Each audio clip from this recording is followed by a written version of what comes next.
Welcome to the OAPN podcast with your host, Adarsh Sakare. No bullshit, no cuts. 100% raw conversations with 0% fucks to give.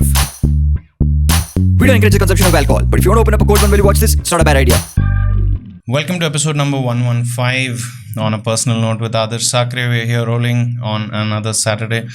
On episode number 114, we had Nana Premnath. Quite a bold episode, quite an interesting one. Nana had a interesting story and gave us more than expected, if I can say so. If you haven't watched that, you should definitely check that out. Today we have another sweet and special guest in the studio. Before I speak a little about her, let's say hi to Khushi Chandrashekar. Hi. Hi. Welcome. Thanks for coming. Thank you for having me. Yeah. I'm so excited to be here. Yeah, thank you for sending me that sweet message when I interviewed your sister. Yeah, I thoroughly enjoyed that episode, and I feel like I'm the third one coming in from my family. From your family, Yeah. That's what I was telling.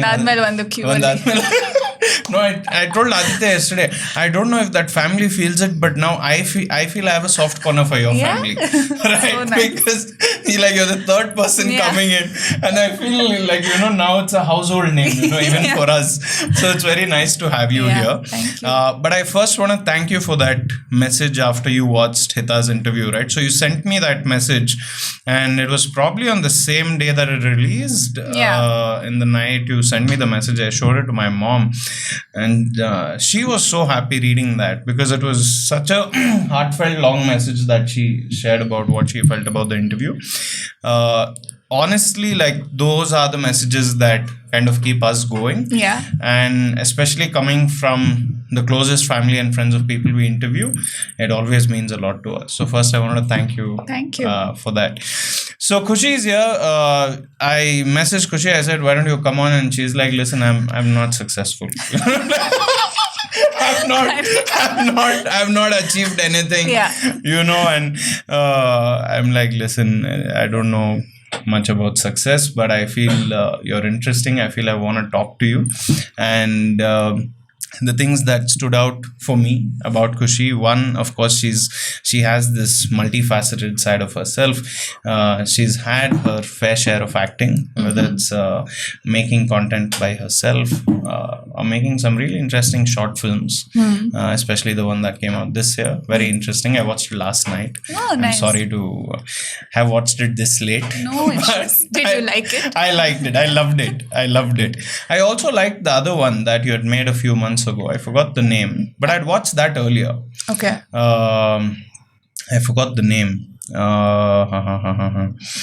Okay, my bad. But anyway. Which one? The one where I repair the fan? Yeah, and you're standing in the middle of the street. You're speaking. Anyway, maybe I've forgotten enough details about it. So anyway, Khushi is here, done fair share of short films. A lot of her work is also into makeup. I just told her I'm curious about makeup. I don't know why it's so hard to believe, but she is a makeup artist. Yes. She tells me a major part of her work today is doing bridal makeup. And of course, you're also a classical dancer, if I'm not wrong, right? Yes. And for me, I think I can answer your question now, right? In terms of why I called you or why I reached out. For me, I think I'm always just generally curious about art, any form of art.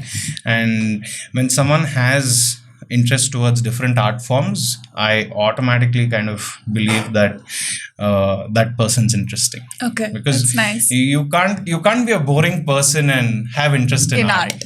Right? Sure. So I think that's just enough for me to sit down and have a conversation. Hey, that's great. Yeah, that's what I'm here to talk about. Okay. And Khushi's family is obviously very entertaining on social media. I think the whole family is entertaining. There's not a single person who's We're not. Constantly making fun of each other. Yeah. You guys need your own TV show about now. I think right so, now, right? Yeah. I think people will really enjoy it. Yeah. And anyway, welcome to this fun episode. If you know Khushi, great. I can promise you will get to know a little better today. If you don't know Khushi and maybe you're one of her makeup clients and maybe you've just seen her here and there but don't really know who she is and what she does, here's a chance for you. So welcome to the episode. Khushi, thanks for coming here. Thank you. Thank you for having me. I'm excited, like I already mentioned. Yeah, And glad. looking forward to what's In to store? come. Yeah. Same here. Yeah. Same here. So how's life? What's going on? Life's been great. 2024 has been going so well. Oh, is it? Wow. That's rare to hear. yeah. Kudos to you. Thank Everyone you. starts by saying, hey, you know what? I've been going through shit. Like, you know. So it's nice to hear this. No, 2023 was a little difficult, but 24, thankfully, thank you, universe, it's going well. Glad. And I'm excited for what's to come. I know that good work is always coming. So excited about that as well. Glad. What's been going well? What's so nice about 2024? It's just that I've kind of ventured out more into makeup and I've also ventured out into acting. Oh, wow. So I'm, exploring two avenues at the same time. So it's been quite interesting to push myself to these kind of limits. Yeah. And it's just been really, what can I say? Like, I don't know the word to use. It's just been really... It's nice, positive. Yeah, it's positive. It's a very nice, positive feeling. That you're in. Yeah. Sweet.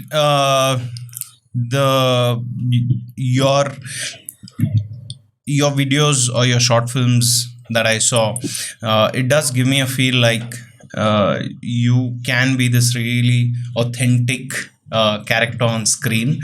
You give me a very theater vibe. Right? Okay. More than an actor, you give me a theater artist vibe. Do you prefer theater more or films more, cameras more? I think I've done theatre from a very young age. I don't know if my sisters mentioned, but both of us used to go to this theatre class when we were kids called Bimba. What is that? Bimba. Bimba. Okay. So that's like a children's theatre camp. Okay. It would happen every summer, and I've been going there from when I was, I think, 5 years old. Wow. 4 or 5. I don't remember.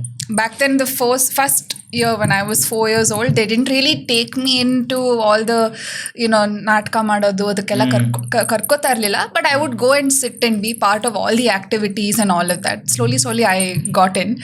And I was also a dancer. So I've always been on stage. All my life, the first initial years of my life, I've always been on stage. Wow. So I think that theaterness comes from there. ಅಲ್ಲಿಂದ ಶುರು ಆಯಿತು. And ಸ್ಕೂಲಲ್ಲೂ ತುಂಬ ಮಾಡ್ತಾ ಇದ್ದೆ, ನಾಟಕ ಕಾಲೇಜಲ್ಲಿ ಮಾಡಿದ್ದೆ. ಅದಾದ್ಮೇಲೆ I stop theatre. I became a proper ನರ್ಡ್ when I joined. When I didn't expect that. But till then I saw your pictures from Kamal's and it didn't give me a very nerdish vibe. No, up until school I was very much like proper nerd. No, I was not a nerd. I would just go and take part in everything. Art irli, music irli, dance irli, ಯಾವ ನಾಟಕ ಇರಲಿ, ಎಲ್ಲರಲ್ಲೂ participate ಮಾಡೋದು, ಎಲ್ಲರಲ್ಲೂ ಏನೋ ಒಂದು price ತಗೋಬೇಕು ಅಂತ ನನ್ನ ಗುರಿ. So I would do that and I would get it and I would just not focus on studies at all. But when I joined PU, and I was able to take the subjects I personally really liked, something happened in me and I kind of became a nerd, and I shifted my focus towards education a lot. Whoa.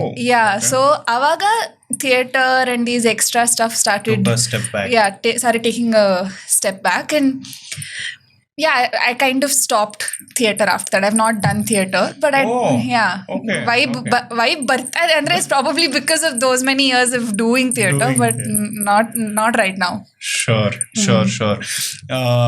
Didn't expect that. Where did you do PU? I did PU in Christ. Oh, okay. Yeah, I did PU in Christ, and then I did my degree in St. Joseph's. Joseph's Arts and Science. Yeah. Arts and Science. Okay, sweet. When in school, or you mentioned when you were 5 and you started doing theatre, and that was, I'm guessing, because of your parents getting you to these classes, or how did that work? Yeah, was mom more interested to get you guys into theatre, or dad? I just think they both wanted us to explore avenues. Okay. And my sister was always very out there and outgoing. So she was always interested. And because I'm 8 years younger to her. So You're 8 years younger to Hita? Okay. Yes. Wow, I didn't know. I am the younger one. A lot of people get confused. They think that she's the No, I knew you're the younger one. Yeah. But I didn't know it's a 8-year difference. So, I was thinking more and like I would do everything she would do. So it was like a given. If she went to this summer camp, I also want to go. So my parents were like, great, if you're interested, we'll put you go. So that's how it started. And yeah, we went continuously. And even after she left, she stopped going to Bimba. I continued going up until I was 14, I think. Okay. Yeah. So does she boss over you? She used to a lot. I wanted to ask it at some point. I don't want to get into trouble. And I knew I can't ask her. Yeah. For some reason, I knew I can't ask her. I can ask you. Does she give you that vibe? Yeah, little. Like I'm a little scared of her. I don't know why. I wasn't when I met her, but over time I've gotten a little scared of her. Yeah, I don't know why. No, but I still like you a lot. Okay.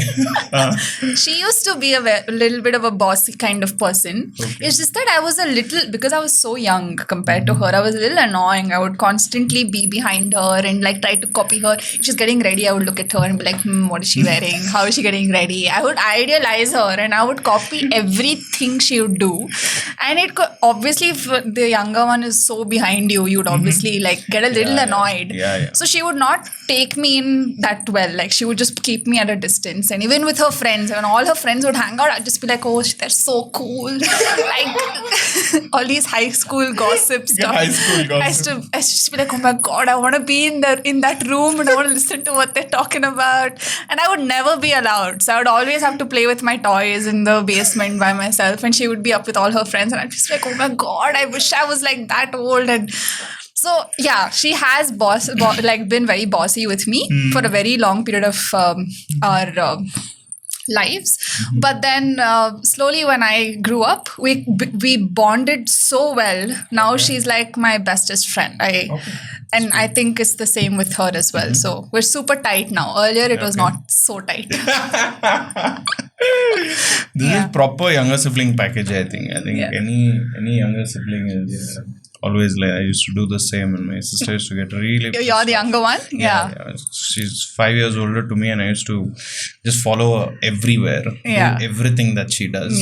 Want to be with her friends all the time. Same. And I would be like, oh my God, she's the coolest person ever. How is she so cool? What makes her stand out so? Even to this day, I feel like she's super cool, and I admire her a lot. I don't know if this is sounding a little creepy. But I idealize her a lot. Yeah. Eventually, I think my sister figured out like a loophole. She used to pay me off, like give me like $20 to get the fuck out. Wow, you were making money. Why didn't you think of this? $20 and that would sort 2 chocolate buns for me. Wow. I'd walk to the bakery, eat and come back. You know what my sister would do? So ನಾನೇನ್ ಮಾಡ್ತಿದ್ದೆ ಅಂದ್ರೆ ಗಣೇಶ ಹಬ್ಬಕ್ಕೆ usually every Ganesha haba they would give us money, right? Family relatives and all. Or I would collect everything and I would give it to my grandma. My grandma would keep like an account of whatever money is coming in from my side. So at one point of time I had saved a lot of money, which is very crazy for like that kind of a girl to save so much money is crazy. And I told my sister, listen, Ajji is saving so much money for me. Every time I get 10 rupees, she keeps keeping it in one pouch, and she saved so much of my money and all. My sister is like, oh, nice. So Khushi, and she became full nice to me. After knowing how much money you have, what is this? And then she's like, so Khushi, see, let's order food, no? What do you say? And I'd say, oh, nice, you want to spend time with me? You want to have food with me? When my parents were not at home, she'd be like, Khushi, let's order food. Anyway, you have so much money, we'll order. And I'll be like, oh my God, she wants to spend time with me. She just wanted your money. See, at least you're making money from your sister. My sister was making you and spending her money. And I was so blinded. I was like, oh my God, like she just wants to spend time with me. I'm so happy for this. So I just give. I like there was a point in time where all my savings was completely done. Like there was nothing left. I would just keep giving her, and we would keep ordering food, eat random. Avaga ಏನಂದ್ರೆ call ಮಾಡ್ಬಿಟ್ಟು order ಮಾಡಬೇಕಲ್ಲ. There was no Swiggy, Zomato ಎಲ್ಲ. Keep all those pamphlets. ಎಲ್ಲ number ಅದೆಲ್ಲ ಇಟ್ಕೊಂಡು ಕಾಲ್ ಮಾಡ್ಬಿಟ್ಟು order ಮಾಡೋದು ಆ ಥರ ಎಲ್ಲ ಮಾಡ್ತೀವಿ. ಇದು ಫಸ್ಟ್ ಆಫ್ ಆಲ್ ಇದನ್ನೆಲ್ಲ ನಮ್ಮ ಅಪ್ಪ ಅಮ್ಮಂಗೆ ಗೊತ್ತಿಲ್ಲ.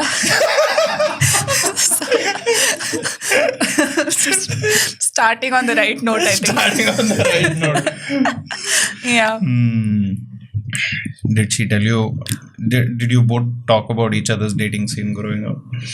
She would not open up so much, and honestly I didn't have like a crazy dating scene at all. She would only open up about all of these things once I became a little mature. Like once I started, when I hit puberty and I got a little mature, And she started teenager phase, that time she was like a little bit opening up. But ಅಲ್ಲಿ ತನಕ ಏನು ಅಷ್ಟೊಂದಿಲ್ಲ, ದೂರನೇ ಇರ್ತಾ ಇದ್ಲು. ನಾ ಕಡೆ ಇರು, ನಾನು ಈ ಕಡೆ ಇರ್ತೀನಿ ಅಂತಾನೆ ಇರ್ತಿದ್ಲು. How was it meeting Kiran for you? How did you and Kiran hit it off? Kiran and I knew Kiran because they were friends before. So he would come home once he really wanted to eat anna sipalya. Sipalya is beans palya. Okay. So without quite specific the story. Yeah. I like how specific you are. Okay.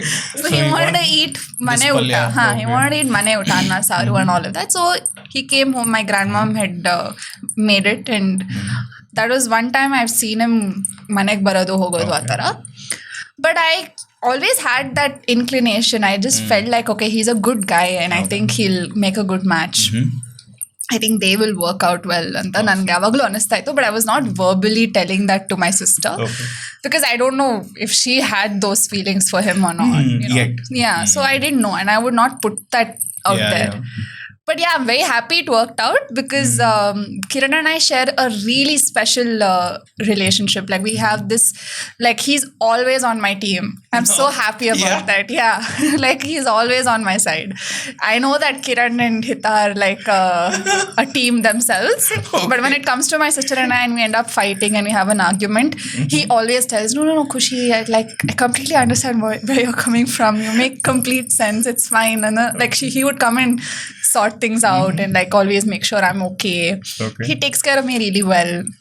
So I'm very, very glad that they found each other. Talking about sides, your parents, whose side do they take between you and Hita? To be very honest. Yeah, let's be honest. To be very honest, see, I'm the baby of the family. Like literally the papa. Okay, everybody calls me papa, including my mom's friends. Yaro industry norella nana papa anta karitare. The Khushi papa. So I am like the papa of the family. So I've always had that very protected upbringing. Nobody says anything to you. Yeah, and they can't also because I'll end up crying. So I cry very easily. So from when I was a baby, I was a cry baby. So nobody actually like even tries to. So it's like, because I come from such a protected environment, it's natural that my parents have to take my side. There's the honest answer. But you know, when I'm wrong, I myself will accept and they will tell me that you're wrong in this situation. You have to not talk like that with your sister, and we sort it out. Sure. Okay, let's talk a little bit about films. Yeah. How's it going right now? How do these short film projects help? What's going on right now? Okay. So the first one I did was for like an ad. It was just for the tax department of Karnataka. I did one like a Women's Day campaign kind of thing. That was my first ever acting gig, and I did it with no experience of being in front of the camera at all. I've always dreamt of being an actor ever since I was a little girl. This was the first time I ever did it. So I did that and I realized like this is what I really enjoy. Like it was coming through like from a very passionate perspective from within. So I did that and it did well. And I put that up. People watched, people liked, shared and all of that. And it was also like during this time that I was little out there and talking to people. I'm not really a talker. Like I don't network a lot. Until I get close to someone, I don't network and stuff like that. Not as much as my sister. So she acted in this film called Turtu Nirgamana. And the producers of that short film, when they were doing all these promotions and all of those kind of things, I was always around. So they knew who I was. They knew me. They knew how I talk, how I look, everything. And they approached me saying this, we're doing like 3 short films together. We're producing it. Would you be interested to act in one of them? I told them, see, I've only done 1 ad film so far. I have no experience. I've not even gone for like any training, nothing. So I'll do it. If you think that I can work, then I'll come and audition. So they told me, yeah, you'll have to come audition for it. So I got the brief. I prepped myself, went and gave the audition, and I didn't hear from them for a little while, So I just assumed that, okay, I'm probably rejected. This is not happening. But then I got a call back, and they said, we really liked your performance, and we'd like to take this forward. And that's how it started. And I had the most amazing experience on set because it was fully about the main character in that film, which is Sinchana, the character I play. It's fully about her. So I'm constantly on set. It was for 4 days, double call sheet. So Madhyaratri mugittitte. Wow. Yeah, so I was always I was in front of everyone all the time. Okay. Yeah. And That was the first experience of its kind, I think. yeah, it really was. And I learned a lot being on set, even though I didn't have prior experience. I think that was my little bit of a learning experience that I got from that, because I understood what it is to be in front of the camera, to take light, to say your dialogues in a certain way. Yeah. And my dad was playing another role in the film, so he was also there, not teaching me anything, but he was there, and because he was there, I was a little bit more comfortable, and whatever fight happened in the short film is very naturally coming out from within me and within him. So it didn't feel like we were acting. So I think I was able to venture out because of that, and I was able to explore my abilities because of that. So that's how that went, and it did pretty well. A lot. It had like around 4 screenings in Bangalore, and it went from when it released, and now there are multiple screenings happening for that short film and the other 2 When as was well. this? This was shot in 2023 April, and it released in, I think, September. Oh, okay. So from September, it went on to all these film festivals, and then we did a few screenings and all of that, and now it's out on YouTube. Okay. All 3 of them. There were the other 2. There was one KGB and Robin Antainvandu. Okay. So all of them did really well. KGB was they had a show in Germany or something. Whoa. Yeah, so at a film festival there. So it did really well. And Robin, I think, won a couple of awards. Wow. Mine was nominated for Bangalore International Short Film Festival. Wow. Yeah, so it did well. I didn't really think that I would be able to. It'll go that far. Yeah, I'll be able to reach there. But I'm very happy that happened. And because of that, I'm able to get some work now for myself. Okay. I'm able to tell people, listen, this is me. I am, I'm starting out as an actor. I've done 2 short films so far. Yeah. Or both of them are like humble attempts. I've not got any training as of yet. I've only done one Adi Shakti course in Pondicherry. Apart from that, I've not been trained. But this is my work and the kalista idini. People are noticing me themselves by seeing the short film, so it's working out for me really well. Sweet. What I'm happy to hear is that acting came for you, like the need to do it came naturally, something that you really wanted to do. Yeah. Because a lot of the times when families are already in front of the camera, it starts to feel like the kids of the house just maybe never did want to do it, but they just did it because the family is into it. But for you, it did come naturally. Yeah, right? No, I was a little crazy like this. I would write down questions and then pretend I'm in an interview and sit in front of the mirror and so full-fledged like shades. Obsession. Yeah, I was like I'm a Deepika Padukone fan, right? So I would put shades and sit like her and talk. I would say, I think, and then I would tell my dad. Nice to hear. Fully Delulu. It's been my new favorite word. Yeah. what I want to ask you was there ever like a pressure that you felt? Was there comparison? Okay, this is what my dad has done, this is what my mom has done, this is what my sister is doing. And I also feel like that's an elephant in the room for this interview, at least in my head. So how have you taken comparison? Has there been comparison? And yeah. I think if you're the younger sibling, people will constantly compare you Yeah, so to the let's talk older about one. that. It's not a issue for me. I feel like they're doing it because they come from a good place. They just want me to reach a good potential. Okay. And she is such a like crazy like personality. She has so much energy in her. I'm fully opposite. If you see me with her, I'm probably invisible. Like I don't have so much energy in me, right? So I'm constantly like, look, not my family, I'm not saying my family compares, but a lot of outsiders do look at us and be like, oh my god, your father has achieved so much, your mom has achieved so much, your sisters, and then they would be like, you're a makeup artist. You know, Oh, wow, that's really so that is the comparison I get. So you come from a family of actors, but why have you chosen makeup? Like why not acting like that? So that is the usual, you know, kind of this thing I hear from a lot of people. Even people from the industry have given me that look. They're like, oh, how? They'd just be like, oh, how are you? What are you doing? You know, ಏನ್ ಕೆಲಸ ಮಾಡ್ತಾ ಇದ್ದೀರಾ? Full ಖುಷಿಯಾಗಿ ಕೇಳ್ತಾ ಇದ್ರು.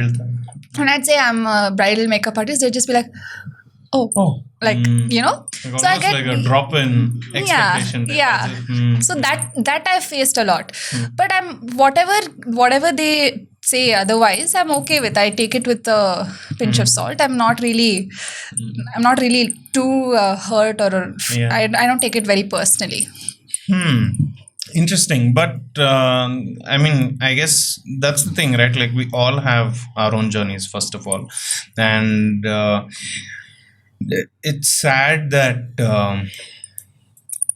people compare it like that, because I mean, why would you compare? Like they're different journeys, and why compare one job with another? Yeah. Right? Maybe one is more glamorous than the other, but how does that make it one better than the other? Yeah, It never does. completely. Yeah, it never does. I want to get into your being a makeup artist in just a bit, but I want to talk a little more about film and you know, your experience with it. So these short films that you did, and when they did well, did it give you like a green signal that this is something I want to pursue, like continue to pursue? Yeah. Are you still in that space? Yeah. Oh. It did give me a green signal. And a lot of people, because they noticed it by themselves, and they, you know, they would come and send me a message, or they would talk to me and they'd say, hey, I watched it. Like people I have not met before have spoken to me and said, you know, you've done a really good job. So that kind of gave me that, okay, so this is okay, I should try this. Till then I didn't really know if, you know, I have got this in me. I was confident in my craft and my skill and all of that, but I didn't know if people will actually enjoy it, enjoy seeing me on screen. But it did well, and yeah, I did get a lot of green flags. What did your parents say about your performance in these short films? How did they take it? So my dad, I told you, was with me. He was very impressed. Initially, he was also a little skeptical. Heng ಮಾಡ್ತಾಳೆ, because he was very particular that I study it before that I study acting before I get into acting, and I didn't take that route. I dived head first, and because of that he was a little like, ಹೆಂಗ್ ಮಾಡ್ತಾಳೆ, ಗೊತ್ತಾಗತ್ತಾ ಇವಳಿಗೆ ಏನ್ ಮಾಡೋದು ಇದು ಅಂತಲ್ಲ, ಆ ಥರ mind set ಅಲ್ಲಿ ಇದ್ರು ಅನ್ಸುತ್ತೆ, ನಂಗೆ ಗೊತ್ತಿಲ್ಲ. ಬಟ್ ಹೋಗ್ತಾ because you know, I was able to pull it off, he kind of understood that she's got it, it's fine. And he was very proud, he was very happy. And ನಮ್ಮ first screening ಆಗಿದ್ದಿನ Ashwini ma'am had come, Ashwini Punit Rajkumar. Yeah. Nice. And she watched the whole thing, and she was very happy. She in fact told my parents that she's done a very good job, and she personally called me. Wow. And you know, I am the biggest Appu fan. I don't say this out loud. You know, if you're a fan, you can just keep it to yourself. I don't need to tell I'm an Appu fan. But I am an Appu fan, and for me, getting that call from Ashwini ma'am meant the world, right? So she like literally had a 30-minute conversation, 40-minute conversation with me, and complimented me, and I was able to tell that to my parents. So obviously they were very proud, and they were very happy with the fact that my work was being recognized by people like her. And even in terms of my performance, my parents were also very happy that I was able to crack it in my first film itself. Nice. How was the workshop? You mentioned you went to a workshop. Yeah. And I remember seeing glimpses of it. This was a few months ago, I'm guessing. This You was were last there. year. Last year, your sister was there. I think Mayura was also there. Yeah, the I three of remember us seeing went. the stories on all three of your profiles. So how was that? What did you like about it? Tell me about the place a little as well. Adi Shakti is like a place where you would just go to just explore yourself fully from within. It's that spot that will teach you to start from zero. Like no matter what you have achieved in your life, if you come there, you have to start from zero, and you will learn so much about yourself. It's not just about acting over there, right? It's about you as a human being, and your chakras, your soul, everything. You get to understand yourself from within. So for me, it was my first ever acting workshop ever. So, and what a way to start is what I can say, right? Because I learned so much about the skill and the craft, that now, if at all, whenever I get work, whenever I get auditions, whatever it is that I do, I will always have something to look back on and say, okay, this is what I have learned. I can use that skill here. Yeah, I can use that, rely on that. I can use that skill here and perform. So it was more than just an acting workshop for me. It was like a life-changing experience. I don't want to talk about what they do there. Okay, sure. Because it kind of ruins the purpose. Takes away, I if you're interested, I'd say go learn, because it's you learn a lot, and and you feel like 10 to 15 days is really not enough. You feel like you should. I felt like I should have been there for a longer time, and I wish the workshop was like a month long or something. And all the teachers, everybody there, they all want you to do your best, right? So they will push you till you reach that. And they're so nice. I have nothing negative to say about the place. It's like my temple, I can say that. ನಿಜವಾಗ್ಲೂ ತುಂಬಾ change ಮಾಡ್ತು ನನ್ನ. And I feel like my sister also went through the same process as me. She also felt that. Even Mayura, for that matter, he also had one proper self-realization, self-actualization ಅದೆಲ್ಲ ತುಂಬ ಆಗತ್ತಲ್ಲಿ ಹೋದ್ರೆ. So I fully recommend people to go there. So how many days was the workshop? This was around 10 to 15 days. Oh wow. And you stay at the place and and it's very tiring. ಅಂದ್ರೆ ಬೆಳಗ್ಗೆ ಬೇಗ ಶುರು ಮಾಡ್ತಾರೆ. ಶುರು ಮಾಡಿ ಅಂದ್ರೆ there are different classes, and we'll be divided into 2 groups.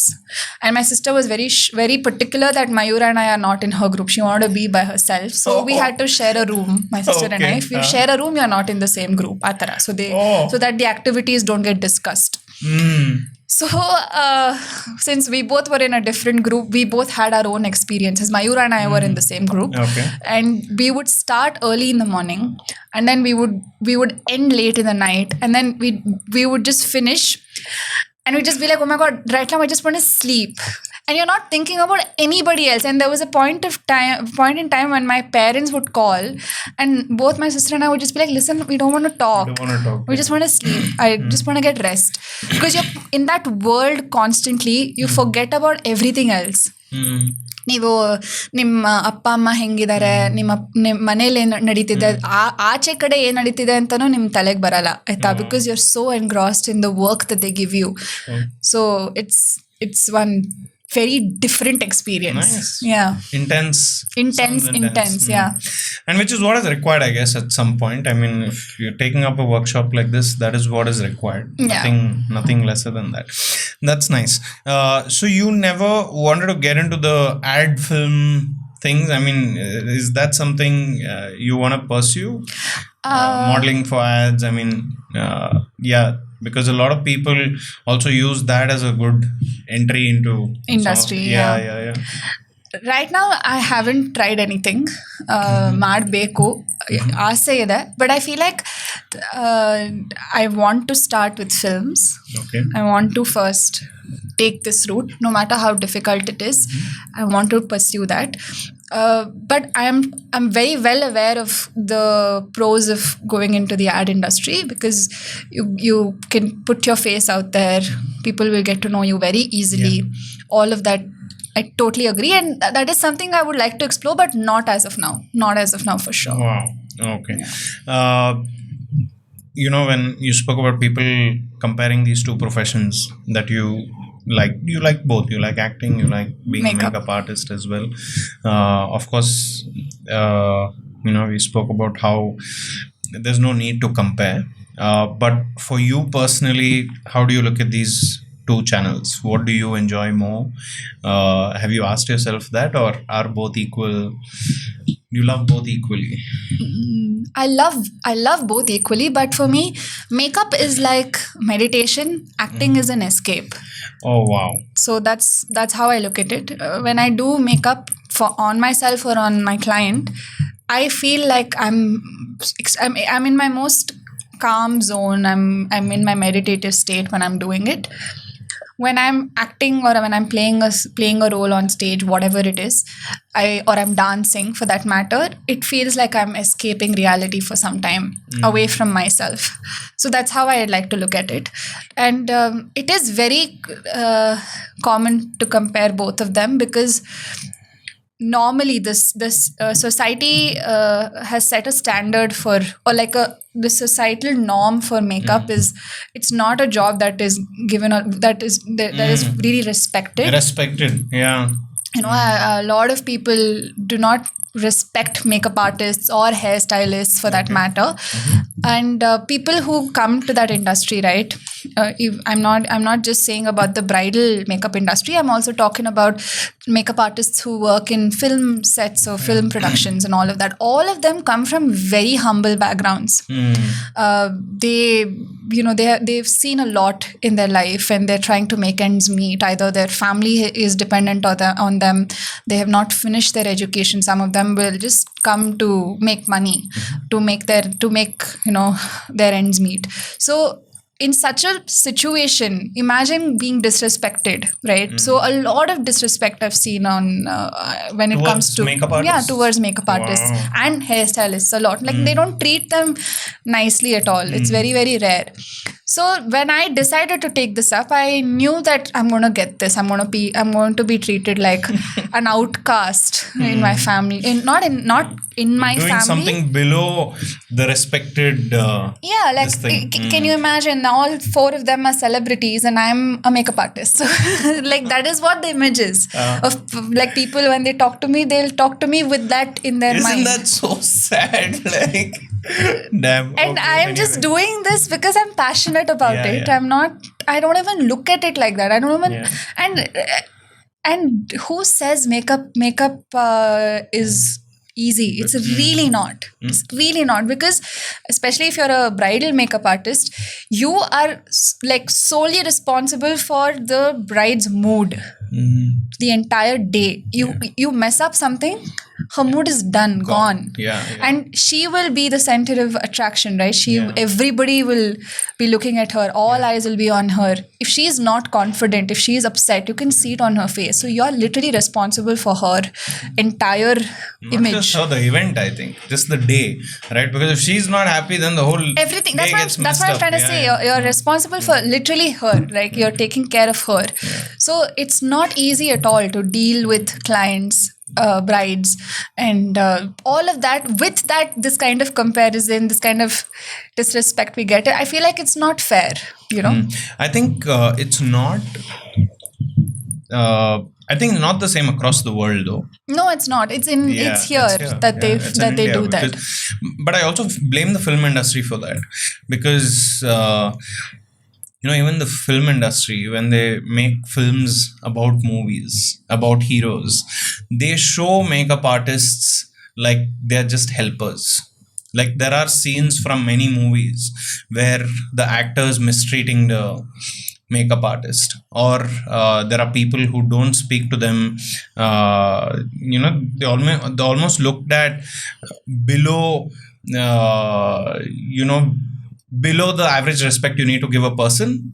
They are looked at below that, and a lot of films have portrayed it like that, and especially in India is what I feel, right? Like, and it also shows how we just brand professions without any basis, right? There are multiple professions. I don't think it's just the makeup artist, right? Whether it's the light boy or whether it's for sure. And so light boys, their work is very difficult. It's not easy at all. Like that, there are so many. Correct. And a lot of these jobs are freaking important. It's extremely important for the film. It's not just the actor, right? And I do blame the film industry a little from a few movies. That's what I felt. And especially in India, I think abroad, like actors, if you listen to actors interviews, they speak about their hairstylists and makeup artists like they are the gods, because they very well realize that it's because of the hairstylist, it's because of the makeup artist that this was possible. But I don't see a lot of people doing that here. I think that's what it is. I think that's what it is.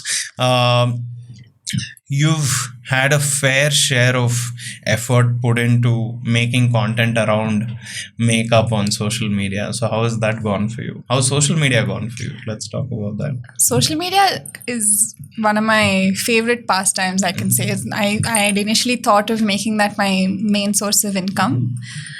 And then slowly, because I was doing so many things, I kind of pushed that away. But when I started out, I started just before COVID. I think 2018 is when I started making content. And back then, people would, Musically was around.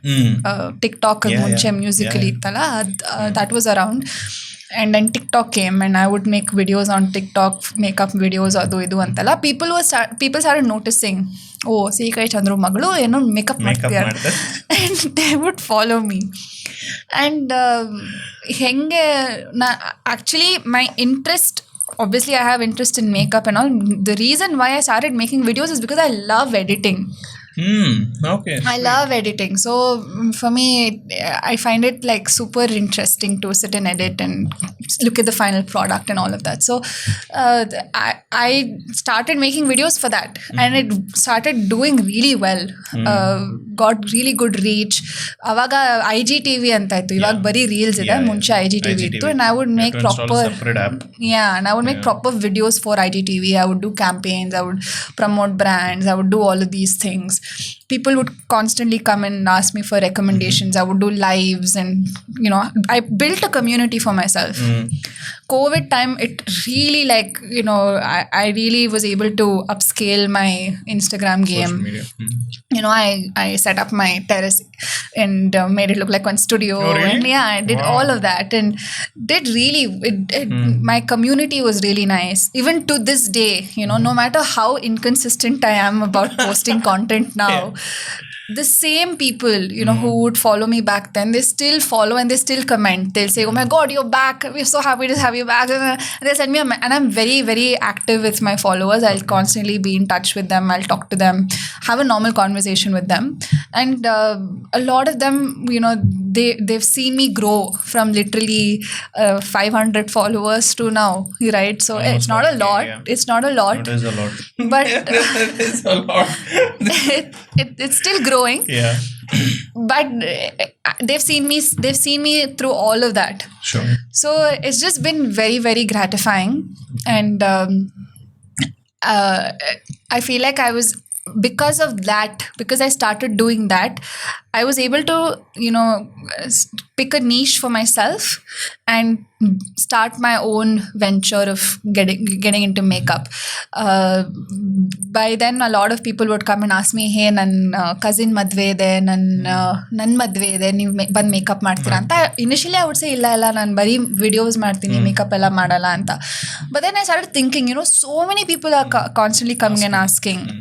And that's when I was like, okay, ಇದನ್ನ ಮಾಡ್ತೀನಿ, I will make videos, I will still promote products, I will still recommend and all of that, but let me start doing this. And so a lot of my followers became my clients, and to this day are my clients, and they'll still come to me and they'll be like, hey, one event ide, please ban makeup ಮಾಡ್ತೀರಾ.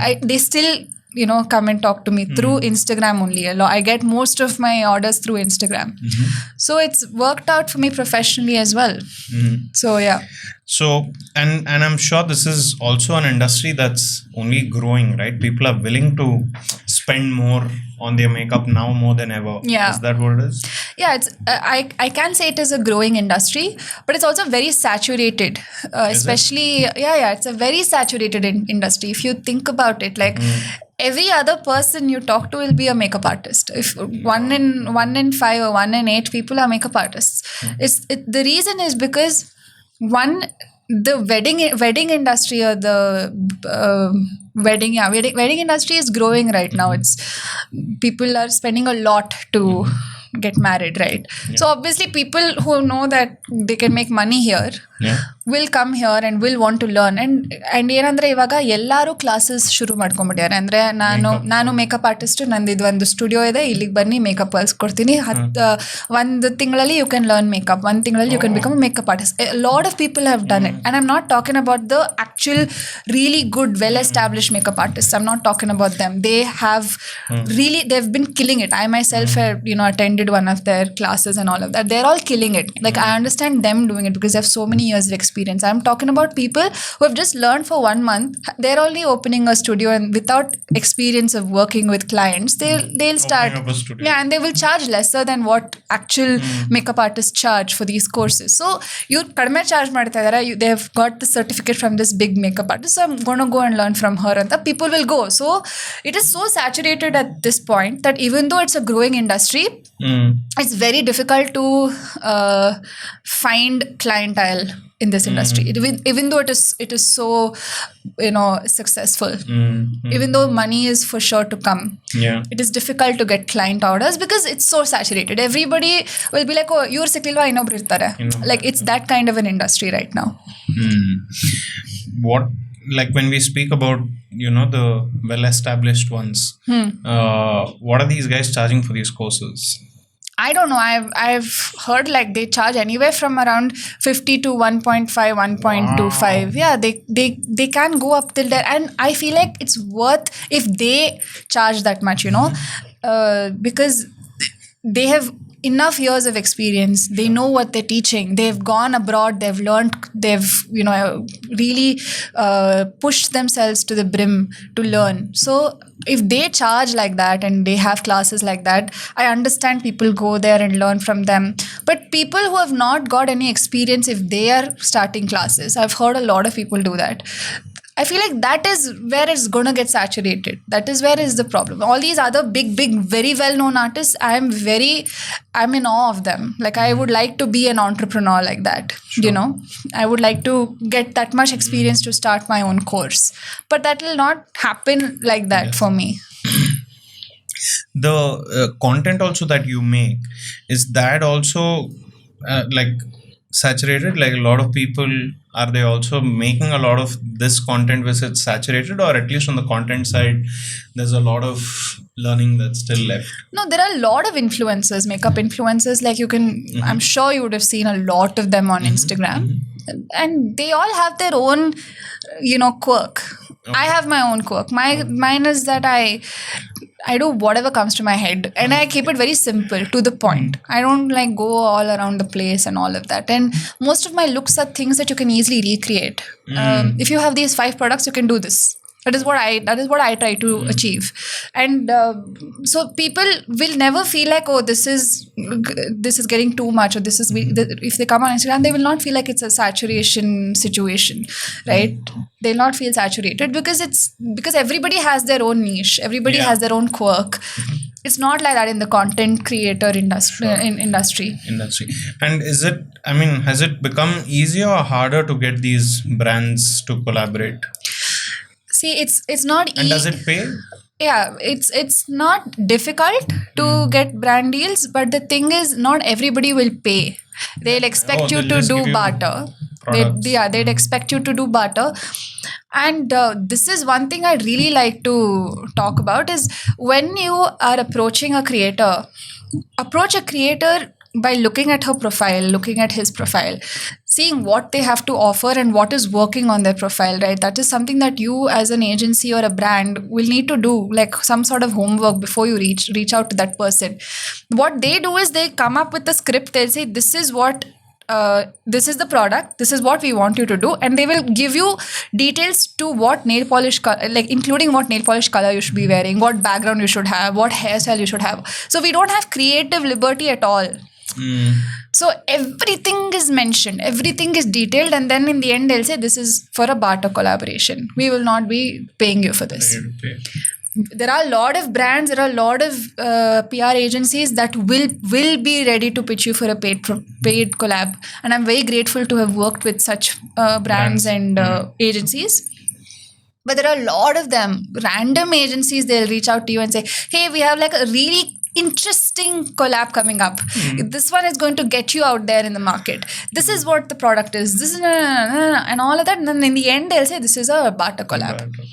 And you want me to do all of this. You want me to do exactly word to word. They'll give you a script saying, this is exactly what you need to say as well. So they're so to the point. They're so specific. At least pay me for this. No, I'm doing exactly what you want me to do. Pay. Yeah, that's like the bare minimum. You can't expect me to change my background, change everything about my content, and put this is so unlike me. Usually when I post content, I post it in a way that people really like and people appreciate. I have a following that appreciates my kind of content. This whatever they want me to do is so unlike me and my content.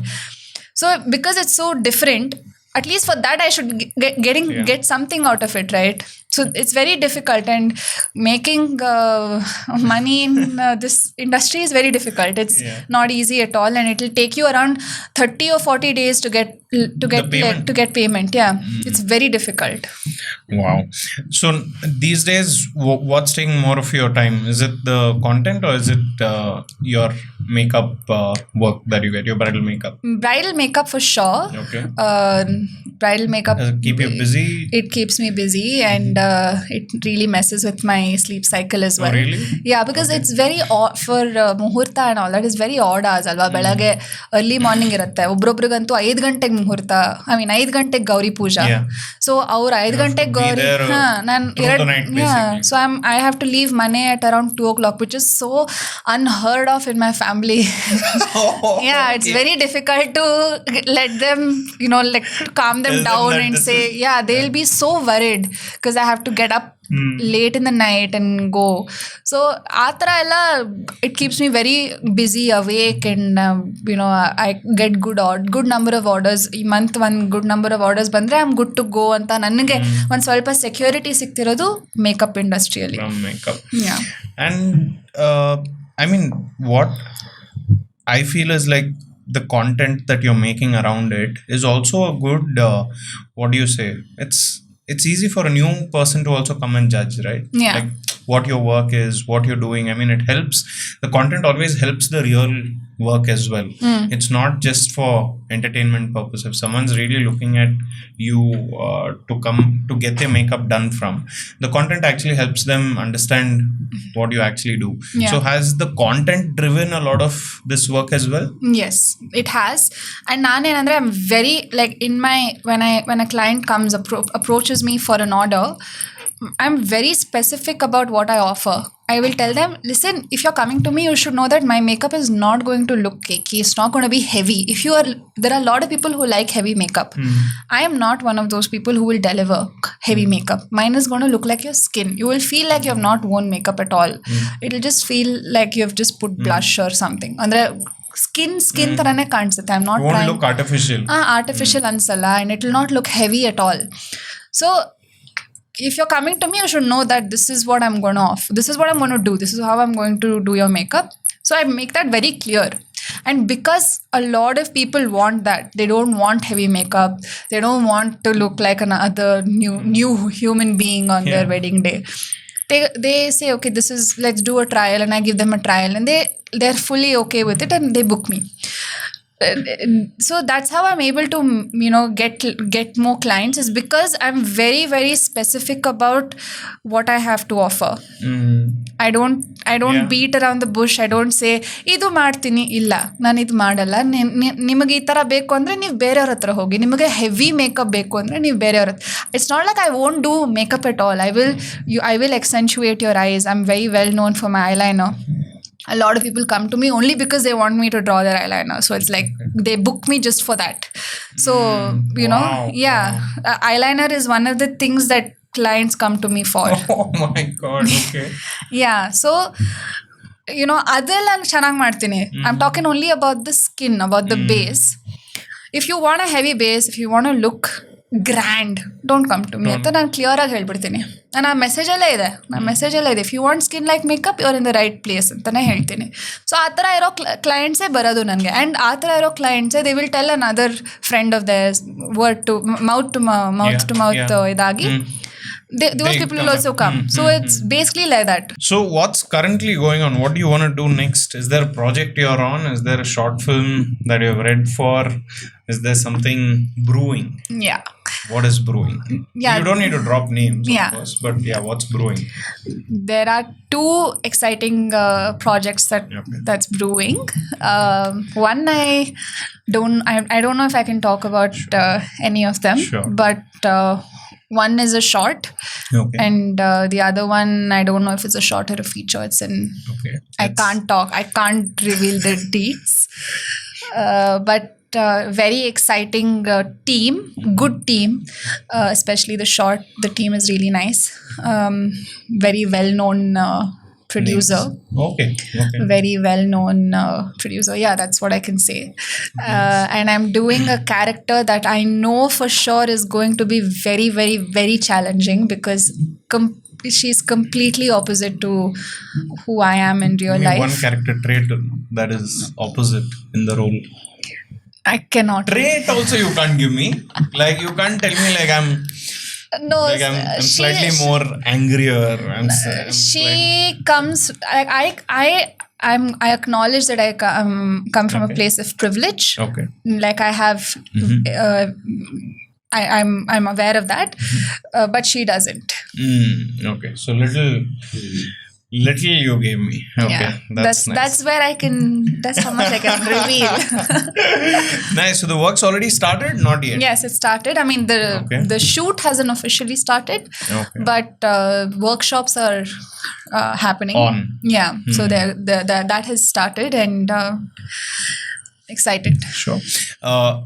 One of the debates that has been going on in the Kannada film industry has been this whole how this whole shift towards OTT has happened, and if OTT has accepted this move or not. Are these platforms helping the film industry or not?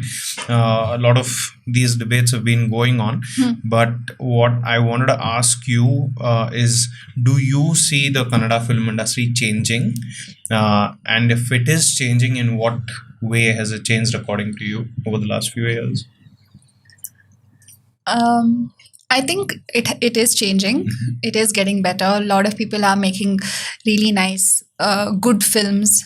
But I also think that I feel like people are not able to read the audience, what they actually want Okay. is very confusing because of OTT and because of the kind of content they're able to watch easily on their phone. I think that's where it's a little tricky and confusing, is we're not able to read our audience and understand exactly what it is that they want us to show them. So that is, I think, one of the reasons why right now Kannada film industry is a little bit slacking, in terms of hitting the charts and making the numbers. So what do you think the crowd wants?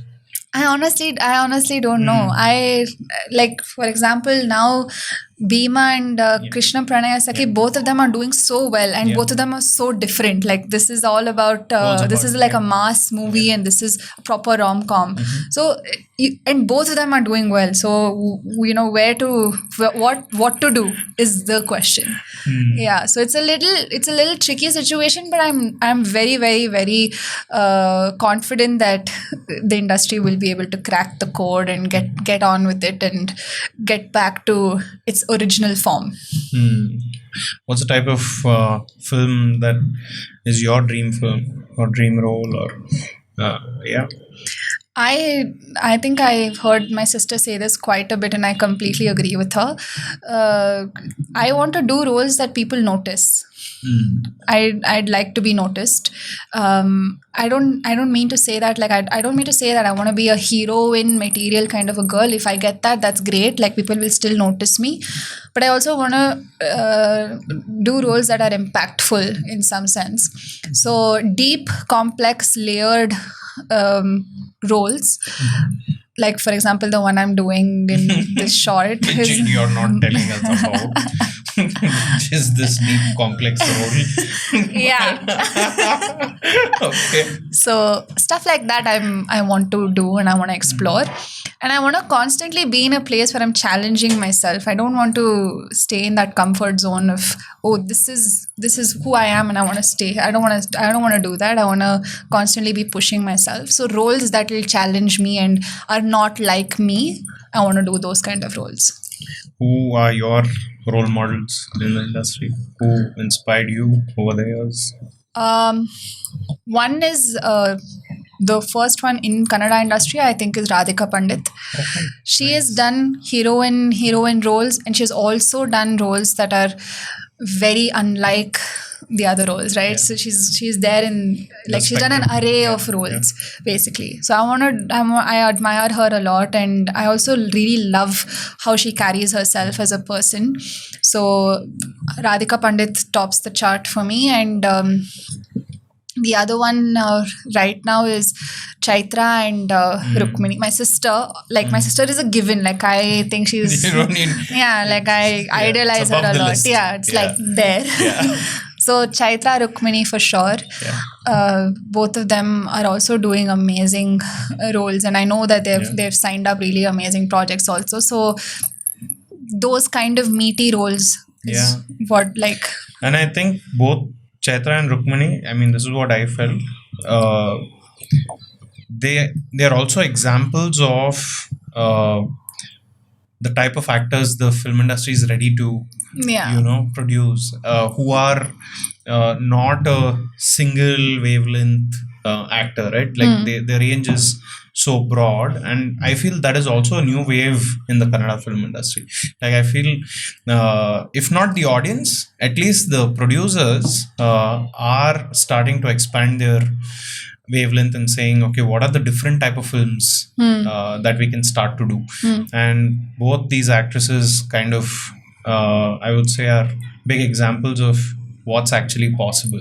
Like, you don't have to stick to those conventional 3-4 roles, and it's time to start exploring. It's time to give these, like you said, deep, impactful, layered roles equal importance compared to like a mainstream eye candy kind of a role. Yeah. And but has that shift happened with the producers and directors, like I said, or you think it's slowly happening? It's not a lot of people still want you to be an eye candy in the film. They still, some of the roles that I had auditioned for, and all of that, they still want a certain girl. Like she should Yeah. look this way. She should not have curly hair. She should have straight hair. Yeah, really? She should have bouncy hair. What's she should. this thing against curly? I honestly don't know. And because of that, I've straightened my hair so many times. My curls are like, give me some, give me some space to breathe. So yeah, eye candy girl is still in the market, but I feel like it's changing now a little bit. Yeah. Does the family sit and talk film? Oh, all the time. Yeah? Yeah, we just did one marathon. We do that quite often. We keep going and watching films whenever we get the time. Whenever my dad and mama are free, that's the only thing we do. We sit either we're at home watching films or we're going out and watching films. That's like our time pass. So we are constantly talking about not just Kannada films. We're also talking about English films. We're talking about Hindi, Telugu, Tamil, Malayalam, everything. And now that Kiran is in our family, he is a movie buff himself. So he watches a lot of films. And because of him and my sister, I have been, watching all of these unheard of kind of films, right? Yeah. Kiran gave me also a list of things to watch. Yeah, I was like, he keeps really giving me a list. He'll say, Khushi, watch all of these. Give me one list, and then I'll go up like, okay, where is this on? And I'll sit and watch, so that he'll be like, see, these are the kind of films you need to watch. Even in Kannada, ಇವಾಗ ಹಳೆ movies ಎಲ್ಲ ಎಷ್ಟೊಂದು ನಾನು ನೋಡೇ ಇಲ್ಲ actually. ಎಲ್ಲ he'll tell me one list. ಇದನ್ನೆಲ್ಲ ಹೋಗಿ ನೋಡು, ಇದನ್ನೆಲ್ಲ you have to watch this ಅಂತ. There are some must watch films for him. He tells. Even my sister does that. She'll say, you have to watch this film, Kushi. You have to watch Amrita Varshini. You have to. I've not watched Amrita Varshini. I feel so bad. I'm sorry. I've not watched Amrita Varshini. And she keeps telling me, Kushi, you need to watch it. So that is one film that's on my watch list. Yeah.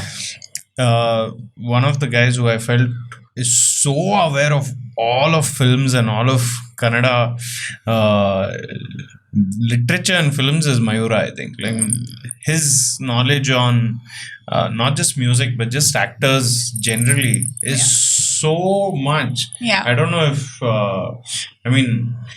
what have you felt about Mayura's career and how things have been with him? And we had him here, and he's also an example of how hard it is sometimes to make it. Right? It's very, very, yeah. so hard. Like and the efforts are so genuine. So yeah, a few words on Mayura. Mayura is like my brother. He's my brother. I look at him as my own brother. He takes care of me also like one sister.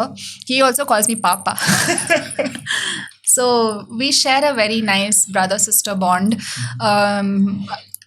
I got super close to him, I think, after he quit his this thing, and he started directing films. That's when I got a little more closer to him, and I opened up to him.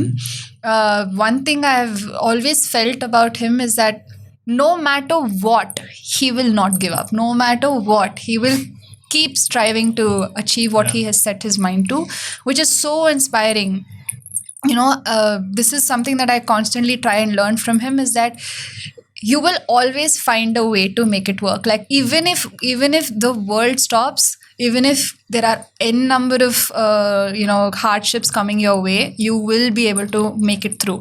And he has gone through a lot in his life. Personally, and he's gone through a lot even when it comes to his career, and he's always tried to get out of it strong, and he's tried to make a name for himself. He's I think first gen in his family to be able to get into the industry and all of that. So it's not easy, even for that matter Kiran, like even for him, he's the first gen in his family, right? So it's not easy at all. And right now I feel like Mayura knows so many people. He's able to talk to so many people. He's able to network and build his network so well. All of that is because of how much hard work he has put behind. How much he has worked on himself to get there. So he's always working on himself. He's either at the gym working on himself, or he's at home working on himself, doing something. So I completely admire him that way, and I think he's an inspiration as well. He's a very nice elder brother. Yes, For sure, I 100% That's the agree. vibe. Even I got. I from it. 100% agree. He's the perfect example of an elder brother. Elder brother, Anything happens, I'm like Mayura. He'll be like, okay, tell me. And even he does that. Even he'll be like, Khushi, I need to talk to you. He goes to my sister for like advice about like career and all of that. He comes to me for personal like friend related stuff or something like that. Like he comes to me when he knows that he needs to like vent and needs emotional support. Sweet. I'm available. So yeah, we share a very strong bond. He's like my parents' adopted son.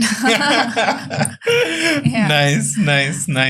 I mean, for me, it was really nice to sit and speak with him because, of course, like, as an interviewer, it was like an honor for me to kind of sit down with him and interview him because he does this like all so the time, often. yeah. So it was just nice to sit down with him. Anyway, one more thing I wanted to ask you before we kind of wrap this up was what is that one change you've had to bring about yourself in the last 1 or 2 years, whether it's your makeup work or whether it's in the film industry? What's that one change that was hard for you but you had to bring it out? Actually, there are 2, 3. Okay. That's good. Yeah. The first one is I'm not a talker. Like now you're sitting in front of me and I'm talking so much, but I'm really not. I'm a full blown introvert. Like Okay. I am. My parents keep telling my sister and I, if Hita is at home, you will know she's there. She'll constantly be yapping. When I'm at home, they'll not even know that I'm at home. I'm not talking at all. I can go for days without talking. Yeah, and sometimes I'll have to say and be like, oh, I can talk. Yeah. Remind yourself. Yeah. So that way I'm not a talker. I'm very much an introvert. I like to keep to myself. I have a very small set of friends and I socialize only with them. I don't like socialize with anybody else. And because of that, for me, networking was very difficult. Like if I go to a party with my family, or if it's a celebrity event and all of that, premiere shows, whatever it is, for me to be able to get out of my bubble was a little difficult. But I would constantly observe my dad and my mom and my sister and how they would talk and what conversation, what would their conversation starter be. These are the kind of things I would constantly notice and I would try and practice when I would be in such situations. So that was one thing that I was very that I found very difficult. The other one is I'm very sensitive. I'm to the point that I feel the emotion to the fullest. Like any emotion, happy adre full happy. Dukka adre full dukka agate nange. I'm nowhere in between alla illa nanu. So extremes alva nange. So it's very very difficult to be so sensitive.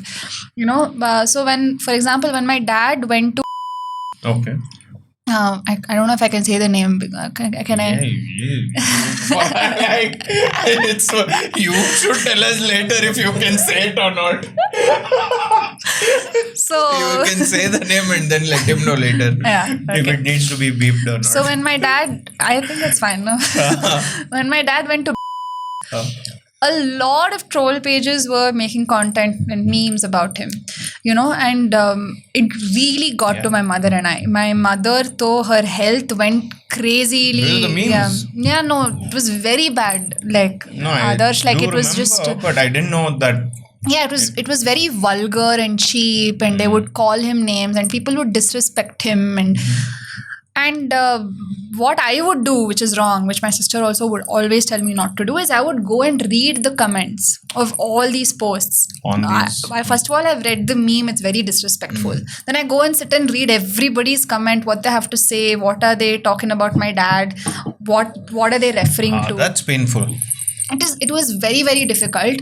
And although even my sister was a little upset about it, she was hurt. What I had done at one point of time was I was so upset. I was so angry. I was just so in my zone that I went up to that troll page guy and I sent him a long message and I gave him my peace of mind and I said, listen, he is much older to you. Okay, he's got this much body of work, Yeah. and forget the body of work. He's an elderly Yeah, guy. He's yeah. not some random Yeah. person. You cannot talk to an older person so in such a disrespectful way. It's not, I'm not saying it just because he's my father. Like anybody, you Anyone cannot for talk that to matter. an older person Yeah, like that. that's just basic. Yeah, it's just basic manners. And to call him names, to speak in ekvachana is just not okay. So I really gave it, and that guy got into a fight with me, and I was like, no, I'm not going to let go of this. And I went on, and it took me into one hole, like one deep hole. I kept going. Negative. I kept circling in that hole, and it was just too much. And then my sister intervened, and she was like, you're taking this too far, Kushi. Like, let it go, it's fine. And then I blocked that guy. I'm sure that guy has also blocked me. So I'm like that. I've always been the sensitive one. Like, you say one small thing, I'll cry. Like, I'm very, very easily, I take things to my heart very easily. So when you're in an industry like this, right? When you're in a celebrity industry, when you're in front of the camera all the time, you have people, forming opinions about you, talking about you. Even though they don't know you even one bit, they will still have some opinion, right? They will pass a judgment. I have to build that thick skin to take whatever it is and let it go. It's not something that I should constantly be putting inside my head and like overthinking about and all of that. So that is another thing. And the last thing is I need to learn how to put my point across without it coming out in another way. So I don't know if I've got that knack yet. I've got that knack yet, but I feel like I should still work on myself. Learn to be diplomatic, is that what it is? No, I am much more diplomatic right now than I was before.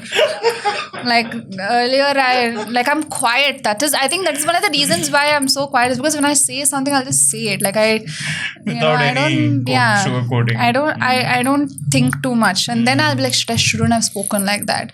I've done that a lot on television, like on these shows and all. I've spoken things that I shouldn't have said, and they don't even edit it out. So I'll be like, oh my god, what is this image I'm creating of myself? Now I've realized I cannot be like that. So that's another thing I have worked on. Sweet. I mean, I think the reason I asked you that is, I think we all have, like, especially in place of art, right? There's so much that you need to work on your personal growth, right? Like, there are professions where you don't need to. If you're in a profession where it's not really about who you are, you never really need to change. You just need to learn your job and get done with it, right? But especially in art, you're always required to challenge yourself. Yeah. You can't be the same person you are today and expect work to come, expect growth. Yes. So anyone pursuing art, this is what I've learned. Like, if you want to continue to grow in the art form that you've chosen, you need to constantly challenge yourself. Yeah. You need to constantly ask yourself, okay, where is it that you are lacking? And it's only then that your art form or your pursuit of that art will improve. And in fact, like yesterday, I was having a conversation with Aditya about some of the things that I want to try, some new things that I want to try. And I was asking myself, dude, like, art is so challenging, man. Like, why can't I just be ready for everything that I want to do? Yeah. Right? Yeah. You can't be. And irrespective of how much work you put in, there'll always be something. Yeah. If you've chosen an art form. So that's what I have learned. Like, if you're an artist of any creative form, you need to wake up knowing that you've chosen to challenge yourself. There is never going to be a time where you feel you've learned it all and now you just gotta keep doing it every single day. And if you do, and some people do hit like a saturation point, like they would have found like one or two things that work for them. But if you're a true artist, you'll get bored with it. Yeah. Right? You will get bored with it too soon. So that's why I asked you, because very recently I have accepted that if you're in any art form, by default we need to tell ourselves that, listen, you have chosen to be uncomfortable. Yeah. Yeah. If you don't want to feel uncomfortable, Don't then be in this. don't be in it. Actually, my parents also told me the same thing. They said, listen, you're not like this. You have to become like this. Only then you can, you can make a Yeah. name for yourself. It's very difficult otherwise. Because I was like, well, anyway, told the point. Yeah. Yeah. And people who think that, these people who've made a lot of money and fame, people assume it just came to them. It never came to anyone. No, yeah. It never came to any. Even if it just did come, for it to stay, that person had to challenge himself or herself Yeah. to maintain that fame and money, Yeah, right? yeah. So I think this space is never easy, Yeah. but it's very interesting for sure. Yeah. So anyway, thanks Kushi, thanks for coming here. Thank you. I had like a really nice conversation. I hope I don't get into trouble That I don't think so. I with don't my think we- sister, because I've said Oh, is it? I've put her under the bus quite a few times in this conversation. So Yeah, all the best. yeah. Maybe I'll get a message from her also after your interview. I don't know what message it is, but Yeah. let's see. But thanks for coming in. Thank you. For you to tell me that you don't speak too much, I think you're outdone. Don't you think I'm doing a lot better? Yeah. Way better. Yeah. Like from what she told us Yeah. about yourself, I think you have really Yeah. crossed that. Yeah. limit. I'm glad. Appa, Amma, are you happy? Yeah. Damn. This is very real. This is now I Yeah. understand. Yeah. After spending 1.5 hours, now I think after listening to you, I know why this is too much. It's against, I mean, your nature is more, you're more silent to yourself. Yeah. It's this is not you, but Yeah, if you'd asked me like 3 years back, Khushi, would you be interested in a podcast? I'd be like, I can't. What do you want me to talk? I won't. So now I'm gotten out of that state. Yeah. awesome. So all the best for your Thank you. everything that's brewing. Thank you. All the best for this new role that you're taking on, which is apparently challenging and unlike her is what all we know right now. So that's all I can talk about. But all the best with these projects. Thank Hopefully we'll have you back. And I think the next time we have you here, I think we should have all the three of you. You, Hita and Kiran. Kiran? Yeah. We'll Wow. do like a That'll be mega. fun. Yeah, it'll be fun. Yeah, We'll have like a that'll mega be- episode. yeah. Like a proper roundtable Conversation. sit down. Yeah. We should get Mayura also, but we don't have enough place. Maybe we'll rent out a space. We'll do that. At some point when it feels right. Yes, I'm down. I genuinely felt like I was just talking to a person I've known for a very long time. It was like a normal conversation, and I was super comfortable. So thank you for making me so comfortable. I'm very glad I came here. Glad. And you know what? Like just a little on what you again said when I initially reached out to you, right, about success. It's clear that you are at a very early stage of your career. Like you're still testing waters. Yeah. You're still learning, you're still understanding things, right? And honestly, for me, it's so exciting to having met you at this point of your career, because this is the most authentic side of you that I feel we were able to get on, right? And I say this all the time, like 10 years does seem like a long time, but it's not really.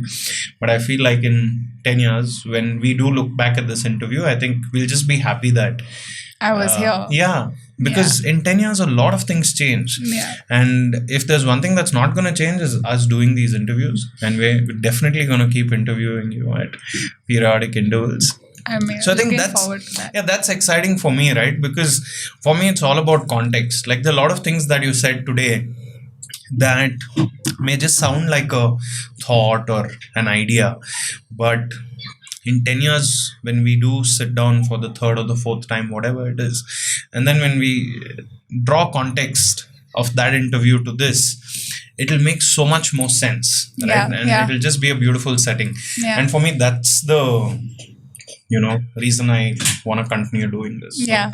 thanks for coming this and doing it. Thank you. Yeah. So this was Khushi for y'all. Very nice episode. We got some little gossip also, which always helps. If you watched till here, thank you so much. This was episode number 115 on a personal note with Adarsh Sakare. We'll see you on the next one. Thank you.